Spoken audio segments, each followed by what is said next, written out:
Why can no one defeat Dr. Manhattan? Is there anyone who can beat Dr. Manhattan? Marvel's Thanos? DC's Dr. Fate? Franklin Richards? The extent of Dr. Manhattan's powers is truly difficult to define, and even he himself doesn't fully grasp 100% of his abilities. This doesn't mean he doesn't know how to use his powers, it simply suggests that he never seems to question their nature or specific limits. In the original work, a scientist once said after Osterman died in the machine, we started noticing strange phenomena around the base. Later, we realized it was John's consciousness which had merged with the universe, allowing him to be reborn. This discovery gives us some insight into the origin of John's powers. The machine that John was trapped and removed the 4 fundamental forces from his body, causing him to completely disintegrate. But from that moment, he not only reconstructed his body, but also gained extraordinary abilities. Before we dive deeper into the analysis, please hit the subscribe button and don't forget to turn on notifications by clicking the bell icon. Thank you. Aside from being erased from time and space, John had effectively vanished from existence, but it was at this point that strange things began to happen. First, scientists still have not fully understood or clearly identified what consciousness is or where it resides in us as a species. While humans are one of the few species on Earth to possess consciousness, in the universe of Watchmen DC Comics, consciousness seems to be something separate yet closely tied to the body. When a person dies, this consciousness is released into a higher realm, similar to how a higher dimensional being connects with a third dimensional one. However, John's death was unique, and instead of being freed from reality, his soul became one with it. This is evident in the Doomsday Clock event, where another character, Bubastis, experiences a similar death, and as a result, she gains the ability to sense John's presence in the multiverse. She could even forcibly summon John. In short, John's soul did not just merge with reality, but elevated him to a godlike status. He controls every aspect of reality at will, and has the ability to perceive every moment of time simultaneously. Not only can he observe, but he can also restructure the universe down to its smallest units, bringing all that exists under his control. When he left his original universe and came to the DC universe, he created the new 52 universe from nothing as part of a massive scientific experiment. In this process, he erased the Justice Society of America from reality, and this act inadvertently caused the Legion of Superheroes to vanish from the future as well. The result was a global war between metahumans that could have destroyed the entire DC universe. However, he prevented that disaster by rebooting the entire DC reality, unlocking countless new possibilities from the universe's memory. He then revived the next generation of heroes from his home universe, all in a matter of moments, in a way he perceived. In the end, he recreated what could have happened in his own life, like a closed cycle. Dr. Manhattan's power is the power of absolute existence. Nothing can truly destroy him, not even transcendent beings like Darkseid and Batmite, who exist beyond the 5th dimension. Despite his reluctance, he truly is an omnipotent god. However, as Dr. Manhattan himself said, we're all puppets, Lori. I'm just a puppet who can see the strings. This statement suggests that his power, from my perspective, resembles breaking the 5th wall.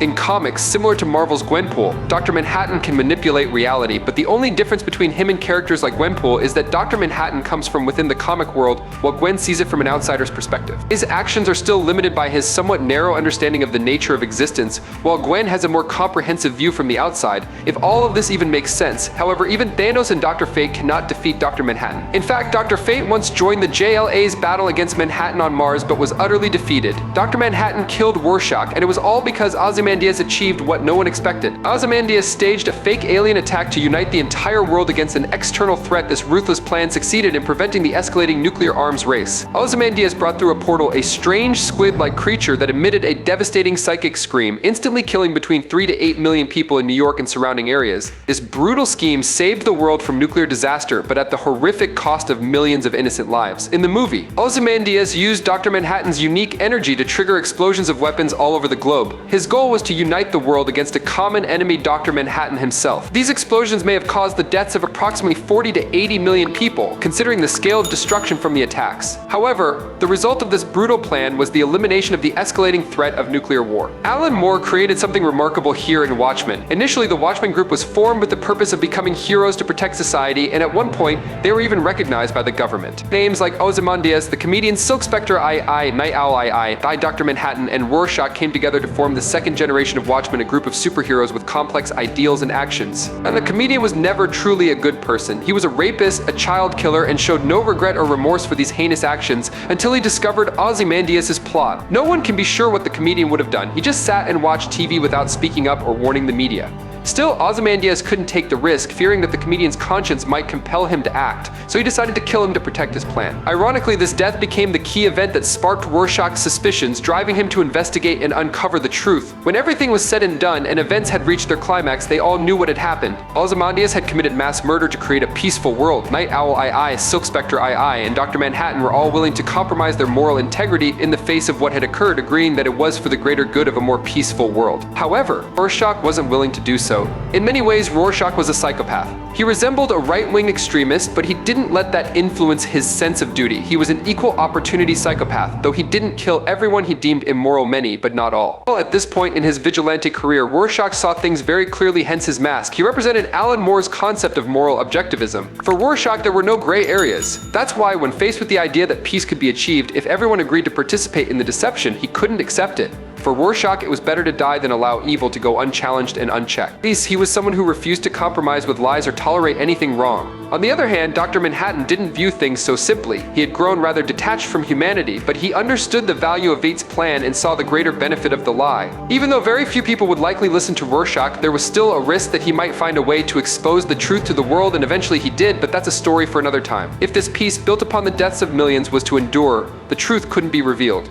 So, Dr. Manhattan did the only thing he could to stop someone like Rorschach, a man who believed so deeply in absolute truth. It killed him. Please subscribe to the channel, it will help us a lot, and you'll also get to watch amazing videos every day. You're the best, thank you so much. Watchmen isn't really a superhero story, it's more of a deconstruction of superheroes. The strongest lose their humanity. The optimists become dull. The dull ones break down. The good people compromise their ethics, but Rorschach is different. He's a killer as close to evil as you can get when you're fighting for good. He's not a role model for doing the right thing in any part of the story until the very end. While Franklin has the power to create universes, Molecule Man, with a fraction of divine energy from the Beyonder that he absorbed, can create entire multiverses, including a limited number of universes.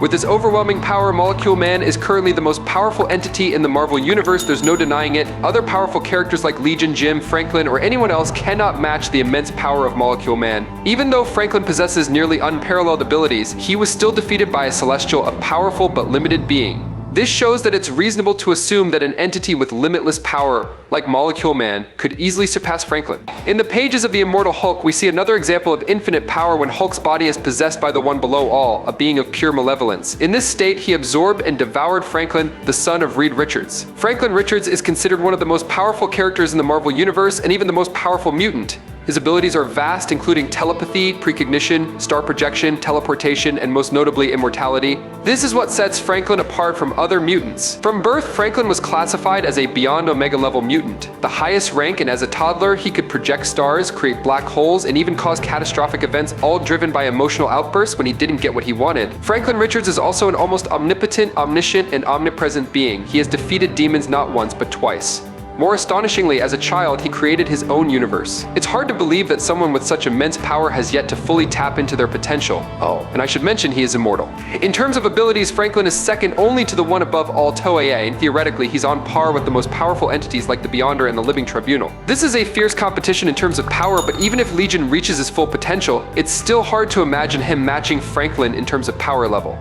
Franklin possesses a range of abilities that allow him to manipulate matter and energy on a cosmic scale, giving him perfect control over the fundamental forces of the universe on a cosmic level. He has demonstrated the ability to manipulate time, minds, and even directly alter reality, not merely manipulating all matter and energy like other reality benders do. The Mad Celestials claim that Franklin is truly on par with any Celestial and is a universal shaper. He has enough power to resurrect a destroyed Galactus and even turn the World Devourer into his herald. Franklin has been stripped of and enhanced with power multiple times, and it seems that his mind limits his abilities until he's ready, physically and mentally, to handle the responsibility of form of multiversal defense mechanism. Dr. Manhattan also defeated almost all superheroes on Earth. When Superman fought fanatics in the 5th dimension, we see Superman and Atom enter the 5th dimensional space. In the 5-dimensional space, Superman and Atom were like sheets of paper, but then Superman focused his strength and shifted from the 3rd dimension to the 5th dimension. We already know that Superman can use his power to shift between dimensions, but this was probably the largest dimensional shift Superman has ever made using only his strength. The Kryptonians have a unique quantum physiology, which leads to their power being derived from an intrinsic field. His viewpoint was more convincing than I initially thought, with the focus on this key information suggesting that Kryptonians derive power from the intrinsic field similar to Dr. Manhattan. However, unlike Dr. Manhattan, the Kryptonians' access to that energy is much more limited. This is evident in how different stars affect them, from orange, yellow, blue neutron stars to quasars. These stars not only change the physiology of Kryptonians, but also impact the level of their access to power. This shift in physiology enables Kryptonians to harness the latent energy from the intrinsic field, allowing them to become exceptionally powerful under the right stars, while also imposing certain limitations compared to Dr. Manhattan's omnipotence. EC Comics has rarely provided a clear explanation of why or how Superman possesses reality-altering abilities similar to Dr. Manhattan. The key difference is that Superman does it unconsciously, while Dr. Manhattan is fully aware and in control of what he's doing. The fact that Superman isn't aware of this power doesn't mean it's weaker compared to Dr. Manhattan. In fact, even though Superman's ability is proven to be able to confront and even defeat Dr. Manhattan, the most likely scenario is that neither could completely destroy the other. Superman's power seems to stem from his nature and integrity, making it a profound but hidden ability. Although he doesn't have full control over that power, it doesn't diminish its scope. Meanwhile, Dr. Manhattan, with his omniscience and omnipotence, has complete control, but that doesn't make him entirely superior to Superman in a direct confrontation. What do you think? We'd love to hear your opinions. Thank you for watching. That's the video for today. I'll end it here. Thank you all very much.